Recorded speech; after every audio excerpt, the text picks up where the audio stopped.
Hi there, thanks for tuning in. My name's Colin. This is the second video of Sap to Syrup in the beautiful Almaguin Highlands. Today we're going to be talking about Sap Collection.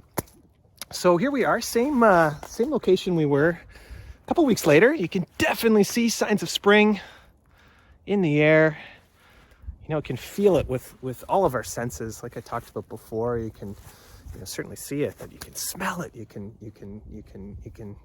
hear it. Blue jay just flew across to me right now, and certainly you can taste it. In the case of maple sap. So it's a pretty exciting time to be outside and just enjoying all our senses, connecting to the natural world. But like I said, today we're going to be focusing on collection, and we're going to review three primary methods for collection of maple sap. A bit of a review from what we talked about in the first video in terms of tapping as well. But first and foremost, let's talk about the bucket method. You can see here, pail hanging on a tree. This is certainly the most common. You can see a little bit, sap in the bottom there. And I say most common as in it's the most common or sort of most popular, certainly with, people who are doing it themselves. And the way the pail system works, pretty much you've got a spile, or spigot, often called, looks like this. We talked about this in the last video. But you'll notice these spigots, the spiles, have a hook right there, and also little hole there. And the idea with that little hole is to be able to slide in the pin here. I can show you. So again, spigot would go there, pin would go right through, and again with the spigot spile in the tree, that's what's holding it in. And then obviously, the bucket is just hanging on that larger hole. So again, great method, works really well. Second method, certainly more common with larger producers, involves tubing. And spile looks a little bit different with the tubing method. You can see, same idea. Spile will go into the maple tree just like we did in the last video with tapping, and then the tube itself would connect into that the bottom part right there. And we'll get a closer look at that in a second. But the advantage, obviously, of this method is that you can, tap many hundreds, even more in some cases, sugar maples. And the idea is that they're all flowing downwards. And you can see this is a great example with so many sugars in the area, sugar maples. And you can imagine all the tubing going down to a large central storage location or storage container, or even directly into an evaporator, which we'll talk about in the third video, which is basically the process of removing the water from the sap, leaving the sugar behind. I'm okay, but watch your footing. I think we'll keep this video just because of, this is life. Life happens. Anyways, the third method, though, this is one that, I've developed over the years. I'm sure lots of other people use it as well. But, it's a bit of a hybrid, I'd like to think I call it. It's a combination of the bucket with the pail method and the tubing. In this case, I'm using, obviously, the tubing spile, as well as the tubing itself. But instead of going down to a large container in a central location, I'm just going down to a single larger bucket. So it's a little more accessible for people who are doing this themselves. The benefit of having a single large bucket like this is, well, you can connect multiple trees to one bucket like this. I've experimented with that, which works really well.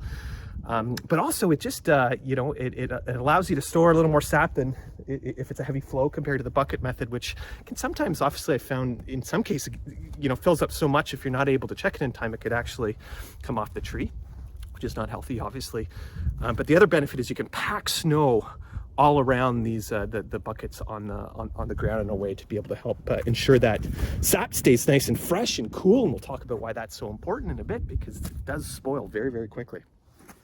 So let's get to the fun part, which is the actual sap collection. What I want to show you here, this is just this is a large filter, and I like this. This is one that's obviously shaped to be able to fit right around the exact size bucket.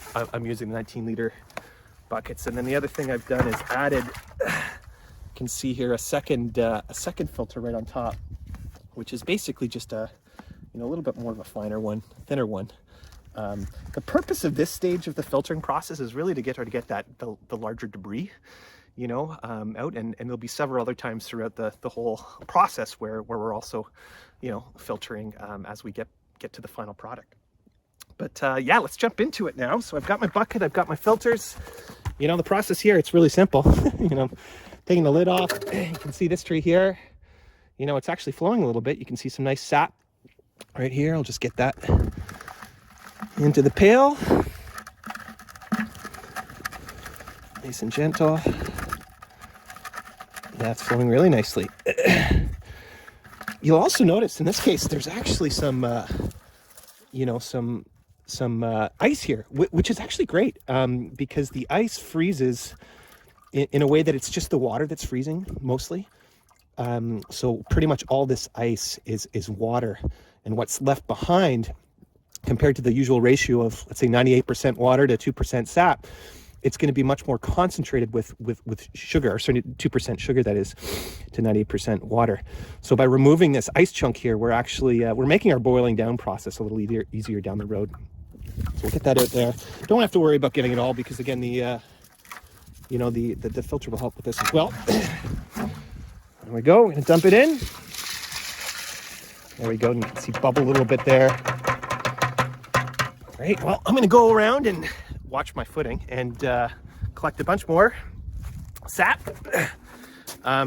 You'll notice, like I mentioned, sap goes bad really, really quickly, which is why it's such a cool, commodity experiment, liquid to have fun with, because, it has such a, short shelf life, if you will.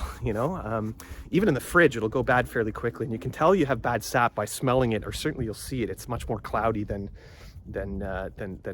fresh sap. So, but certainly, like I said, if you get a chance, please experiment with it, because you can, bake with it. Bake bread's delicious. Certainly use it to make coffee, cocktails, right? So anywhere you use water, by using sap, you're just sort of spiking it with that little hint of maple sap, maple sugar, which is so nice. So anyways, there we have it. I'm going to keep on collecting, and we'll see you coming up in video 3, which is going to be the boiling down process. So have a great day and see you soon. Thanks.